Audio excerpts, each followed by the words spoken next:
こんにちは、上田です。えっと、今までも話してきたことで、当然のことではあるけど、人って成長できる人と、時間が経っても大して成長しない人がいるんですよね。前からも話してるけど、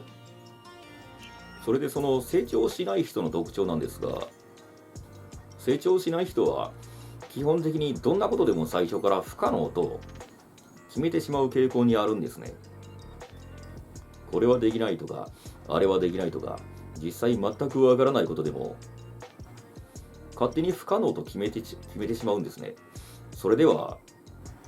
どう頑張っても成長も成功もできるはずがないんですね。まあ確かに、どうしてもできないことはあります。明日死んで明後日生き返るとか、どうしてもできないことはできないです。このような現実に考えて、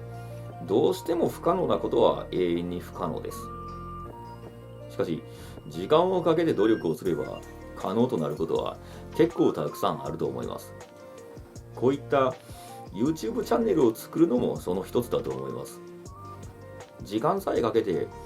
勉強していけば基本的には誰でもできることだと思います。しかし大半の成長しない人はそこを理解できずに、今現在不可能なことは一生不可能と勝手に考えてしまうんですよね。ただ実は私もかつてはそうでした。しかし時間をかけて何かの努力をすれば、不可能と思えることでも可能になる場合もあります。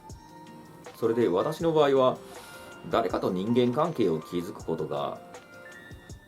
永遠にできないことの一つと思っていました。ただ最初は自分だってそうだったんですが、成長しない人は最初から不可能なことは不可能と決めてしまって、そこで思考が止まってしまうんですね。勝手に決めてしまってるってことですね、不可能と。そもそも成長しない人っていうのは考えることもしないんですね。特定の範囲内だけしか考えないんですね。考えること自体をしなかったら永遠に思考も何も成長しないでしょう。残念ながら。成長しない人っていうのは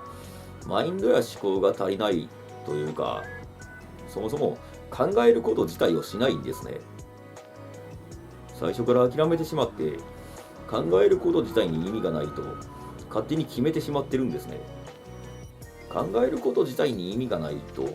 思ってしまったら、それで成長は終わってしまうでしょうね。残念ながら。また成長しない人って自分が考えたくないことは意味がないとか関係ないとか勝手に決めてしまうんですね。考えることも意味がないとか、そんな感じで。それは間違ってますよね。前に話した相対化もできてないし、何でもかんでも混ぜて考えてしまってますよね。また基本的に思考もマインドも成長しない人っていうのは、自分の間違いについて全然考えないんですね。自分の間違いについて考えなかったら、自分が気づかない間に迷惑をかけてしまっていることもあるし、そういったことも気づかないままになってしまうんですね。そうなると、人間関係を築くことも、友達を作ったりすることもできないままになってしまうんですね。しかし、成長しない思考レベルの低い人ってのは、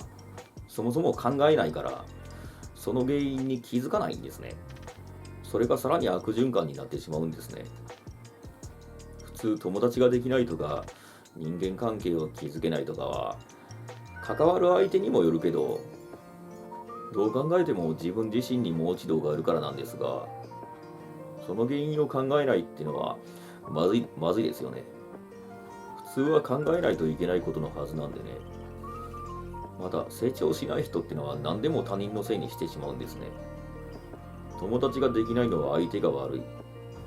自分と合わない。関わる人間に間違いがあるとか、そんな風に自分の間違いについては全然考えないんですね。まあ確かに関わる人間が悪いという場合もあるとしても、どんな人間とも合わなくて人間関係自体を築けないとなると、それは自分自身を疑わないといけないはずです。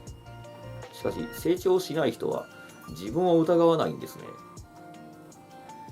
他人だけとか関係がないことばかり疑って、肝心の自分自身を疑うことがないんですね。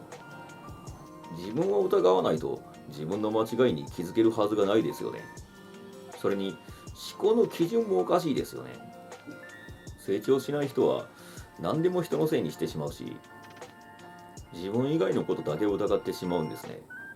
それでも正しいことをしてると思ってしまうんですね。つまり勝手に自己正当化をしてしまうってことなんですよね。自動的に。けどそれは正しくないですよね。成長しない人は自分を疑えないっていう自覚もないんですよね。